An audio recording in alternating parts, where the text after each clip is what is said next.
السلام علیکم ناظرین کرام، 250 مقدمات بنانے کے بعد ایک اور مقدمہ عمران خان پر بنانے کی تیاری ہو رہی ہے، اور وہ مقدمہ یہ ہے کہ عمران خان نے ایک ٹویٹ کی ہے۔ وہ ٹویٹ کیوں عمران خان نے کی ہے، اس ٹویٹ کے اندر کیا کہا ہے، وہ میں آپ کو بتانے کے لیے جا رہا ہوں، اور یہ ایک نیا مقدمہ بنانے کی ضرورت حکومت کو کیوں پیش آ رہی ہے، یہ بھی آپ کو بتانے کے لیے جا رہا ہوں۔ دوسرے نمبر پر اس وقت حالات بہت زیادہ گرم ہیں آئینی ترمیم کے حوالے سے۔ حکومت اپنا پورا زور لگا رہی ہے کہ کسی بھی طرح کر کے ہمیں جو مرضی کرنا پڑے، ہم نے یہ جو جوڈیشل پیکج لے کر آنا ہے، ہم نے ہر صورت اس کو پاس کروانا ہے، کیونکہ اگر حکومت اس جوڈیشل پیکج کو پاس کروانے میں ناکام ہو جاتی ہے تو اس کا مطلب ہے کہ یہ حکومت چند دن بھی اپنے پاؤں کے اوپر کھڑی نہیں ہو سکے گی۔ اس حوالے سے جناب محترم خواجہ آصف صاحب نے ایک بہت بڑا دعویٰ کیا ہے، وہ آپ کو بتانے کے لیے جا رہا ہوں، اور پاکستان تحریک انصاف کے کچھ لوگ ہیں جو شاید ٹوٹنے کے لیے جا رہے ہیں، اور وہ لوگ جنہوں نے عمران خان کے نام کے اوپر ووٹ دیا، ان لوگوں نے ان تمام ایم این ایز کے نام پیغام جاری کیا ہے کہ اگر ہمارا ووٹ بیچا گیا، اگر ہمارا ووٹ کا سودا کیا گیا تو پھر آپ لوگوں کے ساتھ کیا ہوگا، یہ لوگوں نے بتا دیا ہے۔ یہ بھی آپ کو بتاتا ہوں۔ اس کے علاوہ پاکستان کے میڈیا نے پاکستان تحریک انصاف کی پریس کانفرنس کا بائیکاٹ کیا۔ آپ نے سارے مائک وغیرہ اٹھا لیے کہ جی علی امین گنڈا پور نے میڈیا کے حوالے سے بڑی سخت بات کی ہے، نازیبہ گفتگو کی ہے، لہٰذا ہم آپ کا بائیکاٹ کرتے ہیں۔ خیر بعد میں سلمان اکرم راجہ نے پریس کانفرنس کی۔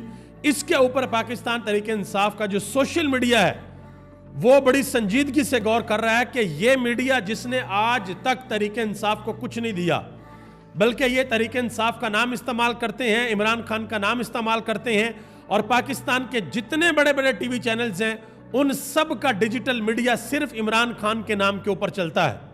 اور اگر پاکستان تحریک انصاف نے اپنے کاپی رائٹس لے کر ان کو یہ کہہ دیا کہ آپ میں سے کوئی بھی ہمارا جلسہ، ہماری پریس کانفرنس اپنے ڈیجیٹل میڈیا کے اوپر نہیں چلا سکتا، تو پھر پاکستان کے میڈیا کا کیا بنے گا، یہ تفصیلات بھی آپ کو بتانے کے لیے جا رہا ہوں۔ آگے بڑھنے سے قبل آپ سے گزارش کروں گا کہ ویڈیو کو لائک کر دیں اور ہمارے چینل کو سبسکرائب کر دیں۔ میرے وہ تمام دوست جنہوں نے ہمارے چینل کو سبسکرائب کیا ہے، میں ان تمام کا تہہ دل سے شکر گزار ہوں۔ تو پہلے نمبر پر آتے ہیں عمران خان کی اس ٹویٹ پہ۔ عمران خان نے ایک نئی ٹویٹ کی ہے، اور اس ٹویٹ کے اوپر حکومت مقدمہ بنانے کے لیے جا رہی ہے۔ ایف آئی اے کی ٹیم اڈیالہ جیل میں جائے گی اور جا کر عمران خان سے تفتیش کرے گی کہ ہاں بھائی یہ ٹویٹ آپ نے کیوں کیا۔ اس سے پہلے بھی عمران خان نے ایک ٹویٹ کیا تھا، اور اس ٹویٹ کے سلسلے میں بھی ایک ٹیم گئی تھی اڈیالہ جیل کے اندر، اور بعد میں انکشاف ہوا تھا کہ بھائی جو بھی ٹیمیں جاتی ہیں اڈیالہ جیل کے اندر، وہ جا کر 2-4 سوال عمران خان سے پوچھتی ہیں، اور پھر عمران خان 2 گھنٹے اس ٹیم کو لیکچر دیتے ہیں۔ اس ٹیم سے پوچھتے ہیں کہ ہاں بھائی تم کیا ہو، تمہارا کیا ویژن ہے، کدھر سے آئے ہو، تمہارا کیا رینک ہے، یہ سارے سوالات عمران خان ان سے پوچھتے ہیں۔ اب یہاں پر سب سے بڑا سوال یہ ہے کہ 250 مقدمات بنانے کے بعد اب یہ ایک نیا مقدمہ بنانے کی ضرورت کیوں پیش آئی ہے۔ تو چند دن قبل جناب محترم عزت مآب رانا ثناء اللہ صاحب نے کاشف عباسی کے شو کے اندر ایک بات کی تھی۔ کاشف عباسی نے پوچھا تھا کہ رانا صاحب عمران خان کے اوپر مقدمات تو ختم ہو رہے ہیں اور عمران خان بہت جلد جیل سے باہر آئیں گے، تو رانا صاحب نے اس وقت کہا تھا کہ مقدمات نئے بھی بن سکتے ہیں، ادھر ادھر دیکھا جا سکتا ہے، کوئی نیا مقدمہ بھی بنایا جا سکتا ہے۔ تو مقدمات حکومت کس طریقے سے بناتی ہے، یہ آپ نے 2 دن قبل جو پارلیمنٹ کے باہر سے اور اندر سے لوگوں کو اٹھایا گیا ہے، ان کی ایف آئی آرز میں کیا کیا چیزیں لکھی ہوئی ہیں کہ جی اسد قیصر نے کسی کے اوپر گاڑی چڑھا دی، وہ بندہ کہتا ہے میں نے زندگی بھر کبھی گاڑی چلائی نہیں ہے۔ زرتاج گل وزیر، اس کی ویڈیو ہے، وہ اسلام آباد پولیس کو السلام علیکم کہہ کے جا رہی ہے، اس کے اوپر یہ الزام ڈال دیا کہ بھائی اس کے پاس کوئی اللہ معاف کرے دستی بم تھے زرتاج گل، اور اس طرح کے عجیب و غریب قسم کے الزامات ایف آئی آر کے اندر لگائے ہیں۔ اسلام آباد ہائی کورٹ کے جو جج ہیں وہ حیران پریشان رہ گئے ہیں کہ شعیب شاہین کے اوپر یہ الزام ہے، بیرسٹر گوہر علی خان کے اوپر یہ الزام ہے، جن کی ساری زندگی ہمارے سامنے ہے کہ انہوں نے وکالت کے اندر پوری زندگی گزار دیا، اور یہ عجیب و غریب قسم کے الزامات آپ نے ان کے اوپر لگا دی ہیں۔ تو حکومت تو بھائی بڑے آرام سے مقدمات بنا لیتی ہے، لیکن بعد میں ان مقدمات کا دفاع عدالت کے اندر نہیں کر پاتی۔ اس کی میں ایک اور چھوٹی سی مثال آپ کو دیتا ہوں، میں اپنی بہت سی ویڈیوز کے اندر یہ مثال آپ کو پہلے بھی دے چکا ہوں۔ عمران خان کے کیس میں لاہور ہائی کورٹ کے اندر سرکاری وکلا نے کوئی ثبوت سامنے نہیں رکھا، نہ کوئی آڈیو نہ ویڈیو، کچھ بھی نہیں، کہا جی عمران خان نے بیانیہ بنایا تھا۔ بشرا بی بی کے کیس میں جب ان کو 9 مئی کے 12 مقدمات میں نامزد کیا گیا، وہاں پر سرکاری وکلا نے کہا جی بشرا بی بی 9 مئی کے بعد بڑی خوش تھیں، لہٰذا ان کو 9 مئی کے 12 مقدمات کے اندر نامزد کر دیا گیا۔ تو یہ ہماری پولیس جو ہے ماشاءاللہ کرتی ہے۔ اب عمران خان نے ٹویٹ کیا کیا ہے، جس ٹویٹ کے اوپر عمران خان پر ایک نیا مقدمہ بنانے کی تیاری ہو رہی ہے۔ ٹویٹ کافی لمبا ہے لیکن میں مختصر آپ کے سامنے رکھتا ہوں۔ عمران خان نے کہا کہ ملک کی تاریخ میں یہ پہلی مرتبہ نہیں ہے کہ فرد واحد اپنی طاقت بچانے کے لیے پورے ملک کو داؤ پر لگا دے۔ یحییٰ خان نے بھی اپنی طاقت بچانے کے لیے عوامی لیگ اور شیخ مجیب الرحمان کو دھوکہ دیا تھا۔ حمود الرحمان کمیشن رپورٹ میں واضح طور پر لکھا ہے کہ ایک شخص نے اپنی طاقت اور اقتدار کی طوالت کے لیے ملک کو 2 لخت کر دیا۔ اس ایک شخص کی غلط پالیسی کی وجہ سے اس وقت ہمارے 90,000 فوجیوں کو قیدی بنا لیا گیا تھا۔ بھٹو نے 50,000 بے گناہ جانوں کا ضیاع کا خود اعتراف کیا، حالانکہ اصل گنتی اس سے کہیں زیادہ تھی۔ ملک کی معیشت کو اس وقت اربوں ڈالر کا نقصان ہوا تھا، آج تک ہم اس نقصان کا ازالہ نہیں کر پائے۔ آج بھی وہی کہانی دہرائی جا رہی ہے۔ آج پھر ایک شخص اپنی طاقت کو بڑھانے اور اقتدار کو طول دینے کے لیے نظام کی جڑوں میں بیٹھا ہوا ہے اور نظام کو تباہ کر رہا ہے۔ اس کے آگے بھی اور بھی چیزیں عمران خان نے کافی زیادہ کہیں، اس میں قاضی فائز عیسیٰ صاحب کے حوالے سے اور کافی زیادہ چیزیں تھیں۔ بہرحال یہ اس ٹویٹ کا آپ کہہ لیں کہ میں نے آپ کو سمری آپ کے سامنے رکھ دی ہے جو عمران خان نے ٹویٹ کیا۔ منیب فروخ صاحب انہوں نے ٹویٹ کیا، یہ عمران خان کے ٹویٹ کے اوپر انہوں نے کہا کہ یہ خبر ہے، یہ منیب فروخ صاحب خبر دے رہے ہیں، کہتے ہیں کہ بانی P T I Imran Khan کے ایکس اکاؤنٹ سے کی گئی اس ٹویٹ پر ایف آئی اے نے کارروائی کا فیصلہ کیا ہے۔ بانی پی ٹی آئی کے خلاف بغاوت کا مقدمہ درج کیا جائے گا۔ اگر یہاں پر بغاوت کے مقدمے درج ہونے ہیں تو وہ جو فیض حمید کے ساتھ کنڈیاں ملائی تھی اس کا کیا کرنا بھائی؟ یہ بھی اب لوگ سوال پوچھ رہے ہیں کہ 250 مقدمات پہلے ہوئے ہیں۔ فیض حمید کا کیس میں بھی ہمارے جو بڑے مشہور ماشاءاللہ جرنلسٹ ہیں، بڑے جرنلسٹ ہیں جنہوں نے بہت بڑا کام کیا ہوا ہے، جن کا بڑا کام عام لوگوں نے دیکھا ہی نہیں ہوا، ان لوگوں نے کہا تھا کہ فیض حمید نے عمران خان کے خلاف وعدہ معاف بن جائیں گے اور عمران خان جیل کے اندر جائیں گے۔ اور ایک تو ہمارے ایسے بھی سیاستدان ہیں، میں یہاں پر نام نہیں لوں گا، انہوں نے یہاں تک دعویٰ کیا تھا کہ عمران خان کے خلاف وہ شخصیت بھی گواہی دے گی جو عمران خان کے سائے سے بھی زیادہ عمران خان کے قریب ہے۔ ان کا اشارہ عمران خان کی اہلیہ بشرا بی بی کی طرف تھا۔ تو کیا بشرا بی بی نے گواہی دے دیا عمران خان کے خلاف؟ تو لہٰذا منیب فروخ صاحب یہ تو آنے والے دنوں میں پتہ لگے گا کہ یہ مقدمہ اگر بنتا ہے تو کتنی دیر تک یہ عدالت کے اندر ٹھہرتا ہے، کیونکہ اس سے پہلے ہم نے توشہ خانہ بھی دیکھا، ہم نے سائفر بھی دیکھا، ہم نے عدت کیس بھی دیکھا، ہم نے توشہ خانہ 2 بھی دیکھا، آج کل القادر بھی دیکھ رہے ہیں۔ سلمان اکرم راجہ نے آج ایک خصوصی انٹرویو دیا ہے، انہوں نے کہا کہ قاضی فائز عیسیٰ صاحب کے ایکسٹینشن کے لیے تحریک انصاف کے ممبران کی ماؤں، بیٹیوں اور بہنوں کو اٹھایا جا رہا ہے۔ ہم سوچ بھی نہیں سکتے تھے کہ نظام اس قدر اخلاقی پستی میں چلا جائے گا، اور وہ بھی محض ایک ایکسٹینشن کے لیے۔ یہ سلمان اکرم راجہ نے ایک پریس کانفرنس کی تھی، اس کے بعد انٹرویو دیا تھا۔ اچھا، ایک اور بڑی اہم بات، شہزاد اقبال کے شو میں بھی سلمان اکرم راجہ نے یہ بات کی ہے۔ انہوں نے کہا کہ مجھے نہیں لگ رہا کہ حکومت یہ قانون سازی کر پائے گی کیونکہ ان کے پاس نمبر پورے نہیں ہیں، لیکن انہوں نے کہا کہ حکومت لوگوں کی بیٹیاں، لوگوں کی کسی کی بیوی بہنوں کو اٹھا کر قانون سازی کرے گی، اس کے علاوہ یہ نمبر پورے نہیں کر سکتے، صرف یہی طریقہ ہے نمبر پورے کرنے کا۔